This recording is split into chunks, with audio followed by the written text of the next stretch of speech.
oftentimes for Black women, we're the ones who others are coming to in our families for support.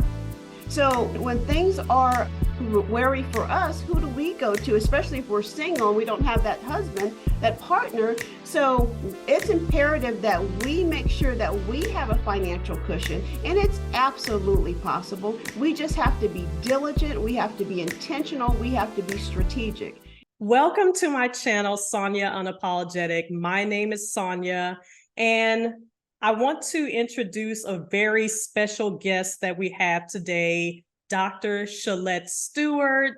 She is a speaker, a consultant, and also the author of Revelations in Business, and also a graduate of Harvard University. So we're going to have a very inspiring conversation today. First off, I want to tell you all to like this video, subscribe to the channel, and hit the notification bell to be notified every time I post a video. So, Dr. Shelette Stewart, I'm going to let you give your introduction as well. Wonderful. Well, thank you so much, Sonja, for having me. I've been looking forward to sharing with you and your audience, and I'm just delighted to be with you today. So I am, as you mentioned, I'm an author, a global speaker, and also a consultant. I have my own business, Stewart Consulting, and we help organizations with strategic planning and leadership development. So I spend quite a bit of time traveling the world, keynoting conferences for women's organizations, for business organizations, and also developing strategic plans to help entrepreneurs grow their business, and also facilitating strategic planning sessions. So I'm having a ball with all of it. That is so inspiring. And when I go on your website and look at all of the companies that you've done consulting for and spoken for their employees, is just so inspiring. Yes, I've been very, very blessed and fortunate, Sonja. Some of my clients include Chick-fil-A Corporation. I was just with their top 5 executives at their headquarters in Atlanta, facilitating a strategic planning session for them. I've spoken for their top 300 Chick-fil-A operators. I also have the honor of speaking for Microsoft and Coca-Cola Company and Texas Instruments, and also universities like Harvard Business School and Case Western Reserve University. So I have a very diverse and a myriad of different client partners. So I'm very fortunate in that respect. So what I want to talk about today are just the way I want to, I guess, inspire my audience. First off, I want to talk a little bit about my story. Of course, last year, I took a sabbatical from not only corporate America, but from the country. I was just kind of stressed with the whole pandemonium. I know there's certain things we can't say on YouTube. So it was very stressful. I was just wondering, was I moving forward with my career? And I just wanted to feel like I was doing something special with my life. So I took a sabbatical from corporate America. So I quit my job and I moved to Mexico, and I was just trying to figure out, what is it that I want to do? And but also I needed to make money as well. So as wonderful as that sabbatical was, it allowed me to do self-care. It allowed me to focus on myself, but the money started to run out.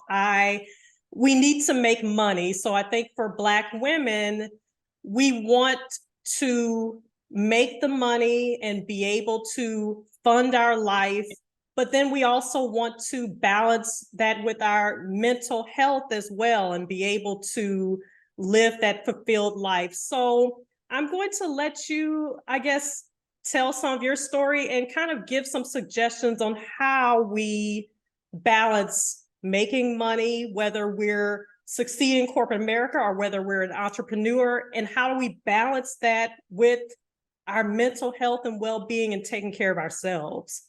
Absolutely. And first of all, I commend you, Sonja, for really listening to that internal drive that you needed to exit corporate America. You needed that sabbatical. So many of us have that drive. We see the red flags, the proverbial red flags, but we don't do anything about them. So I commend you for taking that step. Your step inspires others. And so I have a similar journey. I grew up in Dayton, Ohio. I grew up hearing the whole mantra of go to school to get a good job. So it wasn't necessarily go to school to become an entrepreneur or a business owner, but it was, going to corporate America. So I kind of grew up with that whole mantra. And that's what I did. I'm very fortunate to have 20 years of experience as a business practitioner as well as a business academician. So on the practitioner side, like you and so many of your listeners and your audience members, serving in leadership roles with corporate America, the Coca-Cola Company for 10 years, AT&T, running my own firm. On the academician side, serving in leadership roles with Southern Methodist University, Cox School of Business in Dallas, and also with the Harvard Business School.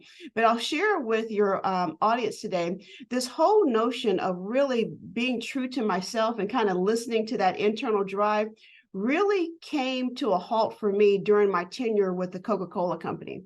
So I was in a wonderful role. 6-figure salary, stock options, company vehicle. I'm traveling the country. Wonderful. But I started feeling this sense of dis-ease, disengagement. I know a lot of your audience members will relate to this, dissatisfaction. And so like a lot of typical, type A folks, what did I do? I applied for a promotion. I took a lateral move. I applied for a task force to lead a task force, but nothing would fill that void. And so I started feeling this calling, this yearning, if you will, to write. To write a book to help business leaders connect their business plans with their purpose, their career with their calling, so that what we do for a living, we have passion for, and we're anointed to do it. And so, Sonja, I love to read, but I never thought about writing a book, but I started the process. And the only time that I had to work on the book was actually on the weekend. So I'd camp out in Starbucks or at the time, Barnes and Noble, and also Borders Books was still open. And I started the process and it was pure joy. It was intellectually stimulating. It was personally gratifying. It was spiritually edifying, Sonja, in a way that no other job in corporate America had been for me. And so I knew that my season was changing. I wasn't sure where I was going with this, but I knew the calling was strong, to the point that I, like you, I ended up resigning from my role with the Coca-Cola Company to take a 2-year sabbatical to focus full time on writing the book. So I had to change my portfolio. I had to start saving more money. I had to downsize my living conditions so that I had the 2 years, for the most part, I was prepared to take care of my financial responsibilities during those 2 years. And so that charted a whole new course for me in my career. I ended up finishing the book. It actually took 8 years to finish the book, Revelations in Business, Connecting Your Business Plans with God's Purpose and Plan for Your Life. But it charted a whole new course for me in my career. It opened up a door for higher education and to work for SMU Cox, to work for Harvard Business School. So it was a similar journey, but like so many of your audience members, I still needed to have be compensated. I still needed to drive revenue. I still needed to take care of my financial responsibilities. So I wasn't really ready at that stage to step out as a full-time entrepreneur. I knew that was in my heart. I knew that it wasn't the same old corporate America jobs. I knew it was something different. I still had to take care of myself. Single, I had a house, I had a car. So all these responsibilities. So the next step for me was being open to something beyond the traditional corporate America jobs. And that's where higher education came into view for me. And so I spent several years in leadership roles with SMU Cox, learning executive education. And what I didn't know at the time, Sonja, was that was preparing me to step out full-time as an entrepreneur, as a business owner. I needed all those touch points along the way. So I would encourage your listeners, your audience members there's no wasted time. So learn as much as you can from corporate America. Oftentimes that's the best training. Some of the best training I ever had was at the Coca-Cola Company and AT&T. And it prepared me for what I'm doing now as I support my clients, as I support Chick-fil-A and Microsoft and Texas Instruments and other organizations. But I needed to go through the journey. So I encourage them to go through the journey in terms of really learning as much as you can, get as much education, as much experience to do it for yourself, whatever that looks like. So now I kind of want to talk about timing. So for me, I left corporate America to take a sabbatical, but I feel like the timing was a little off, even though that sabbatical really helped me a lot and it really shaped me into a new person. But the fact that money was running out and I was also trying to see if I can look into some entrepreneurial ventures that would bring money in and that would fund my lifestyle. But apparently it wasn't the right time for me, and I'm back in corporate America. So what advice would you give to someone who they may want to be done with corporate America and go into business, but it's just not the right time? Like, how do we figure out how to go through that? Yes, that's a good question, Sonja. And I know for me, I'll share with you all that when I resigned from the Coca-Cola Company to take that 2-year sabbatical, it was probably one of the worst times in the history of our country from an economic standpoint. So this was 2007 to 2009, where we were dealing with a housing market crash.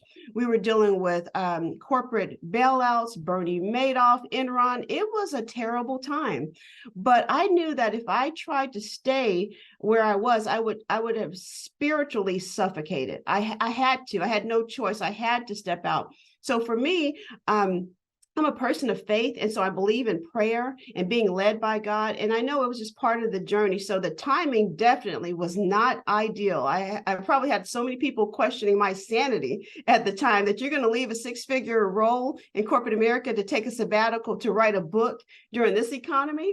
But it all worked out. So I would encourage your listeners to have a plan. And here's what I mean by that, because the timing may not ever be perfect. It's not going to ever be ideal, but you have to have a plan. So what that looked like for me was I started working on my book 5 years before I resigned. I started saving more several years before I resigned from corporate America. I started changing my portfolio and downsizing before I resigned from corporate America. So I would encourage everyone listening to have a plan. Start working on your business plan. My book offers biblical principles, practical tools, real life examples on how to develop a business plan. So if you're not certain about the key elements of a business plan, after reading Revelations in Business, you'll know. So it starts from your mission and vision, your competitive analysis. How do you do that for the business that you want to be in? Your marketing plan, your operations plan, your management organization plan, your financial plan, all of that. You have to have a plan for exiting corporate America, if that's your desire, and a strategic business plan for your business, for that initiative. So even while you're in corporate America, start working on this strategic plan for your business. There won't ever be a perfect time, but you have to position yourself for being ready and prepared and positioned for stepping out when the opportunities arise. Okay, that was so profound, because it just makes me feel like you should always be in a state of planning. Just Yes. planning for the fact that you don't know what's going to happen with this economy. You don't know if you're going to want to be with that company, or if that company will tell you that now is the time for that partnership to end. So that makes total sense. And then also you talked about just kind of your spiritual feeling.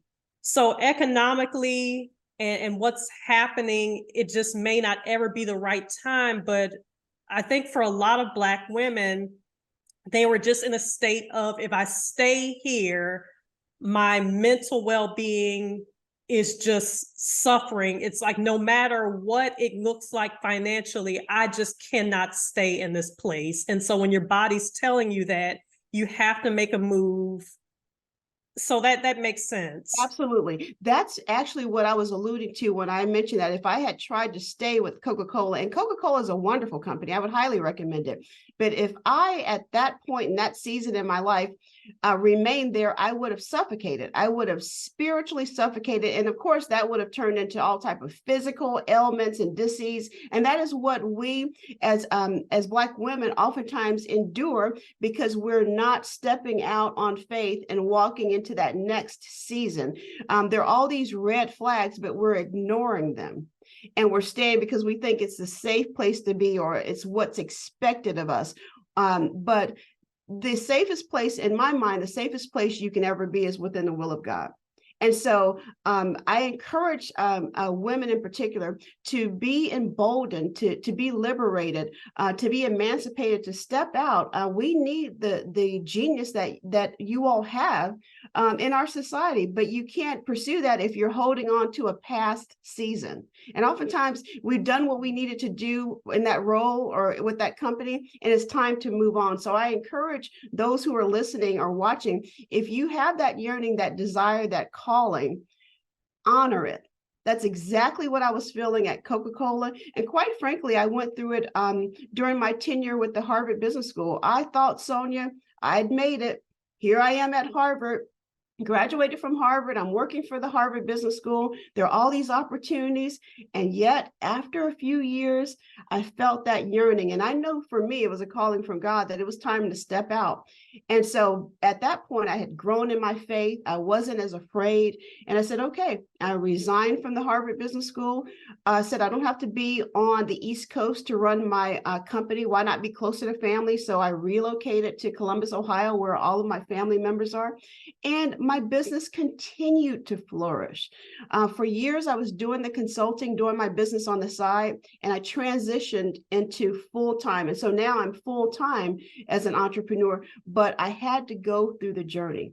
So there's no wasted time. As you mentioned, you're back in corporate America. It's okay to be back in corporate America. There's a lot to learn from corporate America that can help you with your next season. So that's okay. That's all right. The key is to make sure that you have a plan. Wow, that is very inspiring. And I hope that this is all blesses other people who are watching this, because just as we're speaking, I'm having revelations. Like, it wasn't the wrong timing. If I had not made those decisions, we wouldn't be here speaking today. And I did inspire a lot of women through my journey. I think with my sabbatical at the very beginning, of course, a lot of us, we've saved up some money. And so I was blessed to be able to do that. A lot of people are not able to take a year off from corporate America. That is unheard of for a lot of people. So I'm thankful that I was able to do that.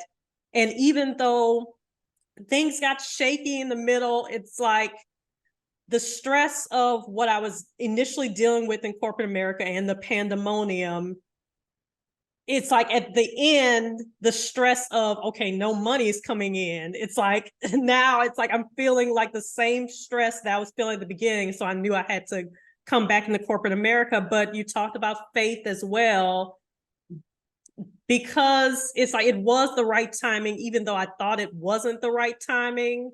Right. Because of perspective. Yeah, because of having faith. It's like, okay, I was always taken care of. I was always going to be okay. Mm-hmm. And going through that sabbatical, going through that journey, it was very necessary, even though it felt uncomfortable. When money is not coming in, that starts to feel very uncomfortable. But the fact that I'm back here and everything worked out, I never went hungry. Right. You're always taken care of, like you said. And it's all about perspective. I shared with you earlier when we were chatting before the program that you inspire me. So I took a 2-year sabbatical to write my book, but I was still here in the United States. You transitioned out and you left the country. So that's inspiring. So I encourage your audience to be inspired by others, their journeys, and then walk out your own journey. If you think about it, our careers consume over half of our lives. Think about that.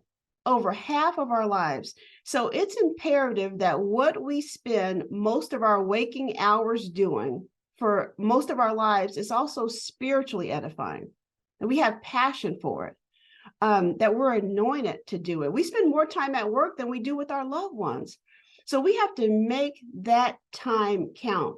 And so I encourage you, if you're not in a role that you really find fulfilling, if you're starting to feel that sense of dis-ease, start working on your plan. And only you know what that means. It may be to move to another company or another department, or start your own business, or start a ministry, or move outside of the country, or start a nonprofit.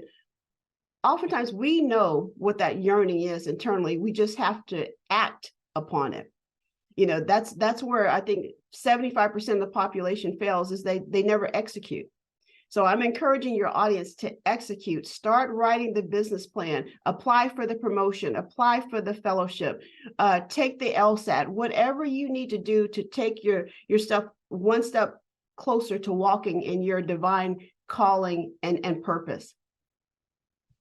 Yes, that is very good advice. And I mean, I love just, I guess, the revelation of constantly being in that state of planning, because as I took my sabbatical, I met a lot of ladies because, like you said, they're in that state of dis-ease. They're like, I have to leave here or I'm going to suffocate.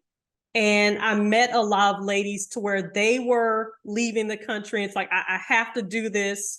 I'm leaving. I just have one paycheck left and I don't know what I'm going to do, but I'm getting on that plane and going to Mexico. And even though being away from that company or being away from that situation might make you feel like, oh, I can kind of breathe, but also leaving with just one paycheck and you don't know what you're going to do tomorrow.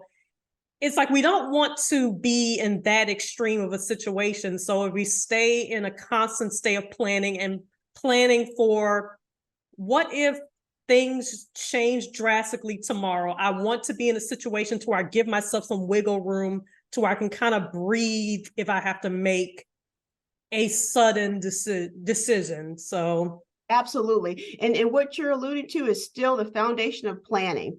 So it's being prepared. The way that I, as a single woman, dealt with the financial, because I didn't have this silver, spoon and, this huge trust fund and all that. So the way that I dealt with it from a very practical, pragmatic way was to begin planning. And that means saving. That means downsizing, not shopping for things that aren't as necessary, because I knew what the end goal was. I knew I wanted an exit strategy. I wanted to exit from corporate America and focus full time on my business, or at a minimum, get into higher education and do something differently. But I knew that I couldn't lose my income. So I encourage your audience to have a plan, and it may be even a financial plan around saving, around investing, around downsizing, so that you do have that extra cushion. Oftentimes for Black women, we don't have, oftentimes we're the ones who others are coming to in our families for support. So when things are wary for us, who do we go to, especially if we're single and we don't have that husband, that partner? So it's imperative that we make sure that we have a financial cushion, and it's absolutely possible. We just have to be diligent. We have to be intentional. We have to be strategic. Instead of the Louis Vuitton, we really don't need the Louis Vuitton. Instead of that extra trip or the 5-star dining experience, we can wait on that, save that money, and put it in a fund to fund our entrepreneurial venture. And I truly believe, for me, again, personally, my faith comes to bear. And so the Lord takes care of us. And so Philippians 4:19 says that he will supply all of our needs according to his riches and glory through Christ Jesus. So rest in that, especially those who really are kind of faith-led and believe in God, that there's a higher plan in place. We just have to walk it out.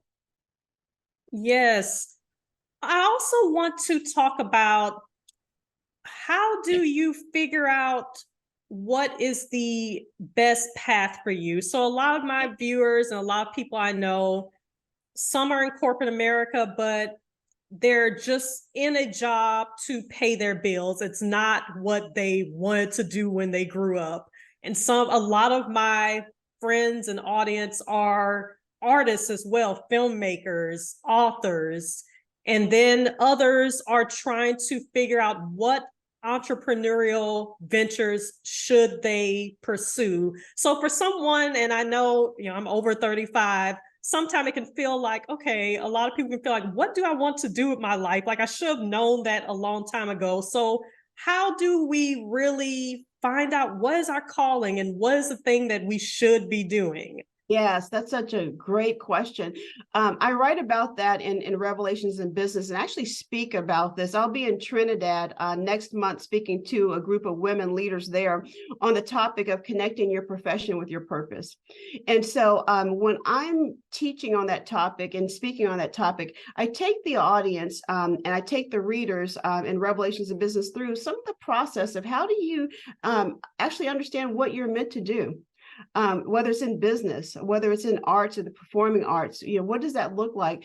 And I always encourage leaders, Sonja, that the very first step and the most important step is to begin from within. Begin from within. What I mean by that is to pray, meditate, contemplate.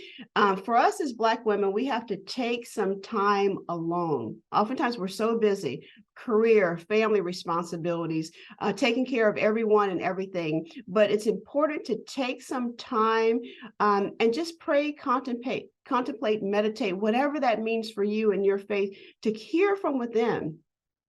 What that desire is, what that passion is. It's interesting. I truly believe, Sonja, that most of us know what it is that we would do if we had, if resources, financial resources were not an issue. We know what we would do. The key is to turn that into your career, your profession, but you have to understand what that is.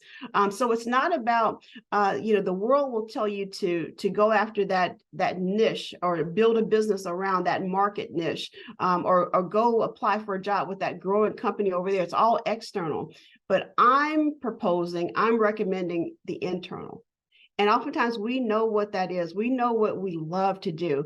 The next step is to pay attention to the clues. We already have a lot of clues in terms of our passions. Think about what is it that you're always getting complimented on. Oftentimes that's your area of gifting.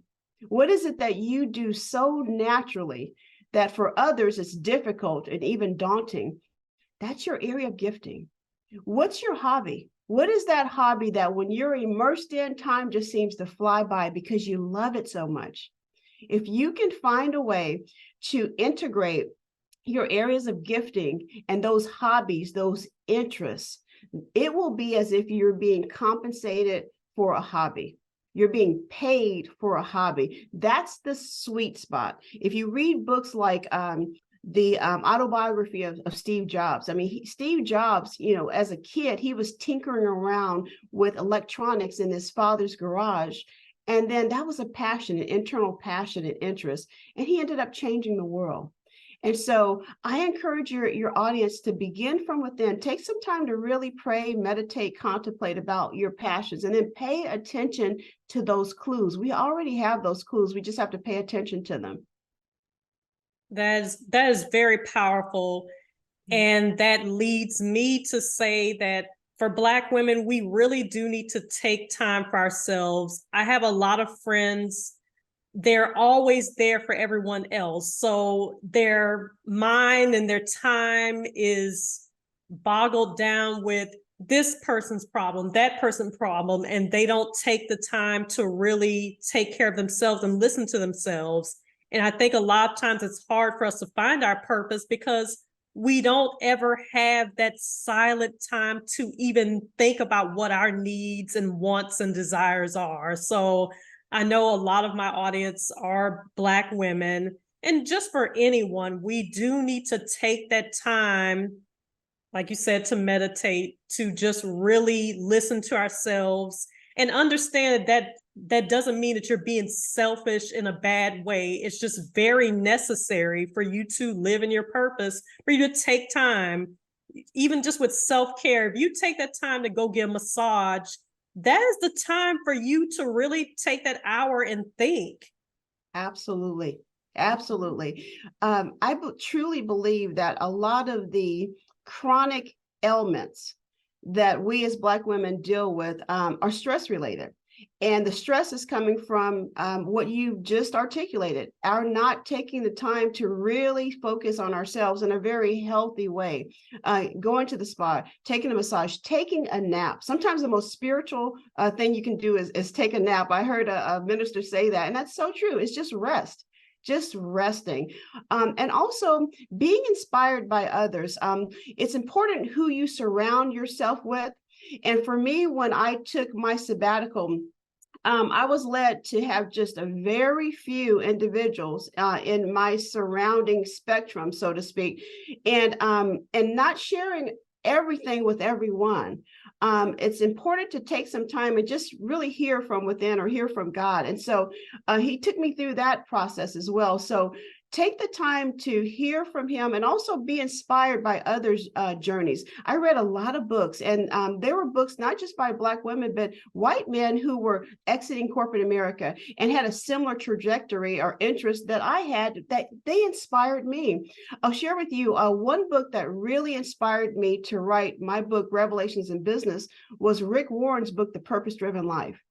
And so I read that book. I loved it, Sonja. And I said, what does this mean for me in the workplace or in the marketplace?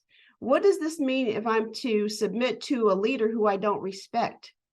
Or how do I know if I'm in my position by divine assignment or by default? My own fault, and it's time to move on. And so those are some of the real world challenges that I write about in my book that's been endorsed by Dan Cathy, the chairman of Chick-fil-A. So it's really resonated with a lot of leaders. But think about it. If Rick Warren hadn't been obedient in writing his book, I might not have been as inspired to write mine, and I probably wouldn't be having this conversation with you today. So we're all connected. So be inspired by others' journeys. Read the books, talk with others. Just like Sonja and I are having this conversation, reach out to others who are doing the job or who have the business that you want to have, and understand their journey, understand the insights for them. That's what I love about your platform, Sonja, is you're sharing these very practical, pragmatic insights to inspire others. And it's about sharing our own respective journeys. Yes, that is so true. And that leads me to talk about, as Black women, sometimes you have to say no to other people.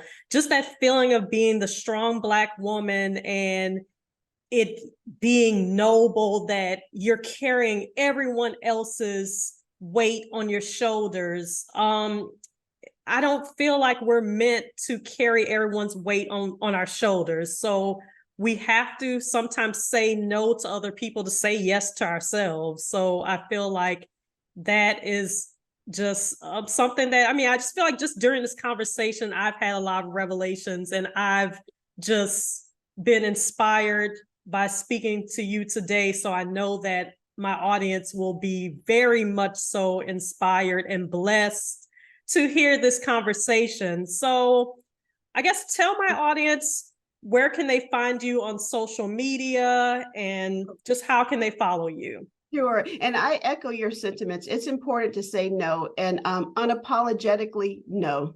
There's a phrase, your greatest wealth is your health. And so when you have to say no, think about it. It's benefiting you, and that will help you benefit your family and your colleagues and everything. But you have to take care of yourself. So I commend you for reinforcing that with your audience. And thank you for allowing me to share. So my website is SheletteStewart.com. It's SHELETTE. Stewart is STEWART.com. You can email me on the website. My email address is Shelette at SheletteStewart.com.